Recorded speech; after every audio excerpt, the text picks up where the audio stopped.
ತಿರುಮಲ ಕ್ಷೇತ್ರದಲ್ಲಿ ಮೊಟ್ಟ ಮೊದಲಿಗೆ ವಾಸವಿದ್ದವರು ಯಾರು?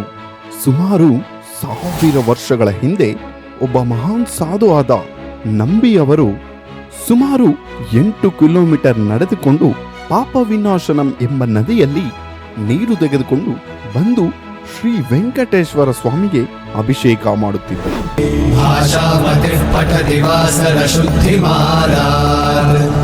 ಒಂದು ದಿನ ಆ ಮಹಾನ್ ಸಾಧು ನೀರು ತೆಗೆದುಕೊಂಡು ಬರುವಾಗ ಶ್ರೀಮಾನ್ ವೆಂಕಟೇಶ್ವರ ಸ್ವಾಮಿಯವರು ಬೇಟೆಗಾರನ ವೇಷದಲ್ಲಿ ಬಂದು ಸ್ವಲ್ಪ ನೀರು ಕೊಡಿ ಸ್ವಾಮಿ ಎಂದು ಕೇಳಿದರು. ಅದಕ್ಕೆ ನಂಬಿಯವರು, ಸ್ವಾಮಿ ದಯವಿಟ್ಟು ಕ್ಷಮಿಸಿ, ನಾನು ನಿಮಗೆ ನೀರು ಕೊಡಲು ಸಾಧ್ಯವಿಲ್ಲ. ಈ ನೀರು ನನ್ನ ಸ್ವಾಮಿಗೆ ಅಭಿಷೇಕ ಮಾಡಲು ಎಂದರು. ಅದನ್ನು ಕೇಳಿ ಬೇಟೆಗಾರ ಹೇಗಾದರೂ ಈ ಮಡಿಕೆಯಲ್ಲಿರುವ ನೀರು ಕುಡಿಯಬೇಕು ಎಂದು ಆ ಮಡಿಕೆಗೆ ರಂಧ್ರವಿಟ್ಟನು.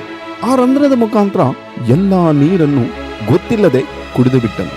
ಸ್ವಾಮಿ ಹತ್ರ ಹೋಗಿ ನೋಡಿದರೆ ನೀರೆಲ್ಲ ಖಾಲಿಯಾಗಿರು. ಅದನ್ನು ನೋಡಿದ ನಂಬಿ ತುಂಬಾ ದುಃಖಿಸುತ್ತಾನೆ.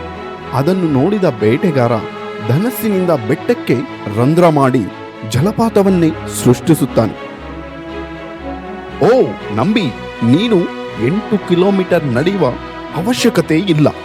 ಇಲ್ಲಿಂದಾನೇ ನೀರು ತಗೋ, ನಿನ್ನ ಸ್ವಾಮಿಗೆ ಅಭಿಷೇಕ ಮಾಡು ಎಂದನು ಎಂದು ಹೇಳಿ ಮಾಯವಾದನು.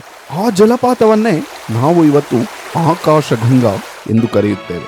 ಆ ಸಮಯದಲ್ಲಿ ನಂಬಿಗೆ ಅರ್ಥವಾಗುತ್ತದೆ, ಶ್ರೀ ವೆಂಕಟೇಶ್ವರ ಸ್ವಾಮಿಯವರೇ ಬೇಟೆಗಾರ ರೂಪದಲ್ಲಿ ಬಂದಿದ್ದಾರೆ ಅಂತ. ಅವತ್ತಿನಿಂದ ನಂಬಿ ತಿರುಮಲ ಕ್ಷೇತ್ರದಲ್ಲಿ ಮನೆ ನಿರ್ಮಿಸಿಕೊಳ್ಳುತ್ತಾನೆ. ಇಂತಹ ವಿಡಿಯೋ ನೋಡಿ ಸಬ್ಸ್ಕ್ರೈಬ್ ಮಾಡಿಲ್ಲ ಅಂದ್ರೆ ಹೇಗೆ? ದಯವಿಟ್ಟು ಸಬ್ಸ್ಕ್ರೈಬ್ ಮಾಡಿ, ಕಮೆಂಟ್ ಬಾಕ್ಸ್ನಲ್ಲಿ ಗೋವಿಂದ ಎಂದು ಕಮೆಂಟ್ ಮಾಡಿ, ವೆಂಕಟೇಶ್ವರ ಸ್ವಾಮಿ ಭಕ್ತರಿಗೆ ಶೇರ್ ಮಾಡಿ. ಹಿಂದಿನ ವಿಡಿಯೋದಲ್ಲಿ ಹೇಳಿದಾಗೆ ಲಡ್ಡು ಕೊಡೋದು ಮಿಸ್ ಮಾಡಬೇಡಿ. ಲಡ್ಡು ಮಾತು ಕೇಳಿ ನಿಮ್ಮ ಮುಖದಲ್ಲಿ ಒಂದು ಸಣ್ಣ ನಗು ಬಂತು. ಆ ನಗು ಸದಾ ಇರಲಿ. ಇಂತಿ ನಿಮ್ಮ ಪ್ರೀತಿಯ ಕಿಶೋರ್.